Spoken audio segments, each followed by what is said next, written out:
महामृत्युंजय मंत्र की उत्पत्ति। दोस्तों, ये कहानी है महादेव के सबसे शक्तिशाली महामृत्युंजय मंत्र की उत्पत्ति की। आइए इस कहानी को सुनते हैं। एक पौराणिक कथा के अनुसार शिवजी के अनन्य भक्त मृकंड ऋषि संतानहीन होने के कारण दुखी थे। विधाता ने उन्हें संतान योग नहीं दिया था। मृकंड ने सोचा कि महादेव संसार के सारे विधान बदल सकते हैं, इसलिए क्यों ना भोलेनाथ को प्रसन्न कर यह विधान बदलवाया जाए। मृकंड ने घोर तप किया। भोलेनाथ मृकंड के तप का कारण जानते थे, इसलिए उन्होंने शीघ्र दर्शन ना दिया। लेकिन भक्त की भक्ति के आगे भोले झुक ही जाते हैं। महादेव प्रसन्न हुए। उन्होंने ऋषि को कहा, मैं विधान को बदलकर तुम्हें पुत्र का वरदान दे रहा हूँ, लेकिन इस वरदान के साथ हर्ष के साथ विषाद भी होगा। भोलेनाथ के वरदान से मृकंड को पुत्र हुआ, जिसका नाम मार्कंडेय पड़ा। ज्योतिषियों ने मृकंड को बताया कि यह विलक्षण बालक अल्पायु है, इसकी उम्र केवल 12 वर्ष है। ऋषि का हर्ष विषाद में बदल गया। मृकंड ने अपनी पत्नी को आश्वस्त किया, जिस ईश्वर की कृपा से संतान हुई है वही भोले इसकी रक्षा करेंगे। भाग्य को बदल देना उनके लिए सरल कार्य है। मार्कंडेय बड़े होने लगे तो पिता ने उन्हें शिव मंत्र की दीक्षा दी। मार्कंडेय की माता बालक की उम्र बढ़ने से चिंतित रहती थी।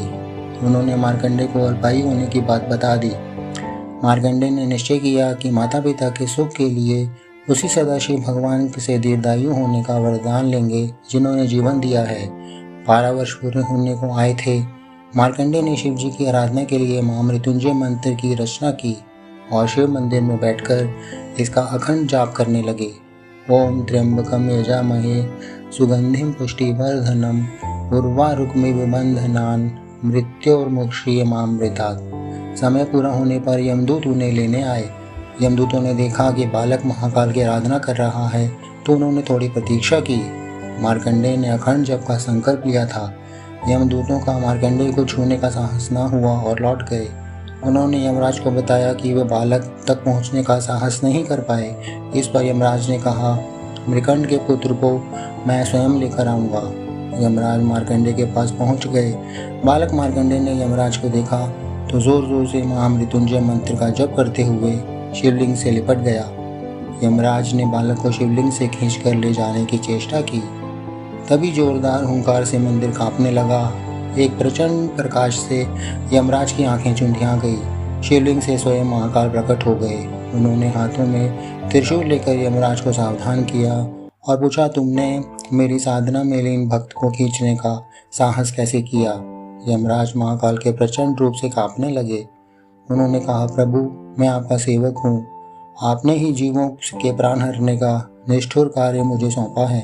भगवान चंद्रशेखर का क्रोध कुछ शांत हुआ तो बोले, मैं अपने भक्त की स्तुति से प्रसन्न हूँ और मैंने इसे दीर्घायु होने का वरदान दिया है। तुम इसे नहीं ले जा सकते। यम ने कहा, प्रभु, आपकी आज्ञा सर्वोपरि है।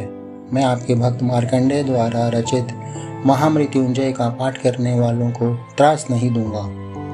महाकाल की कृपा से मार्कंडेय दीर्घायु हो गए। उनके द्वारा रचित महामृत्युंजय मंत्र काल को भी परास्त करने वाला है। सोमवार को महामृत्युंजय का पाठ करने से शिवजी की कृपा होती है। कहीं असाध्य रोगों, मानसिक वेदना से राहत मिलती है।